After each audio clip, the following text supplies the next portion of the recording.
এই গরমে আম পানার শরবত, আহা অমৃত। প্রথমেই কি কি লাগছে সেগুলো তোমাদেরকে দেখিয়ে দিলাম। তারপরে সেদ্ধ করা আমটাকে খুব ভালো করে চটকে নিল। এবার তার মধ্যে চিনি, নুন, বিট নুন, নটরাজ জলজিরা আর পুদিনাটাকে একটুখানি মিক্সারে পেস্ট করে নেওয়া হয়েছিল। তো ওটাকেও এর মধ্যে দিয়ে দিলে এর স্বাদ আরও দ্বিগুণ হয়ে যায়। তো কেউ কেউ যদি নাও দিতে চাও তাহলে কোনো ব্যাপার না, বাট এটার টেস্টটা যা হয় উফ। আর হ্যাঁ, এইগুলো হচ্ছে ইনগ্রিডিয়েন্টস যেগুলো মিক্স করা হচ্ছে, তো এটার মধ্যে পরে আবার জল মিক্স করা হয়েছিল যেটা আমি দেখাইনি। তো লাস্টে লেবু আর বরফ দিয়ে, আর পুরোটাই করা হয়েছিল কিন্তু ফ্রিজের ঠান্ডা জলে, যেটা এটার স্বাদটাকে আরও বাড়িয়ে দেয়।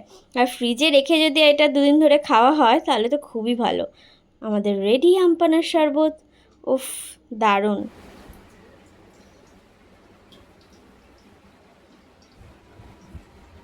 Yummy.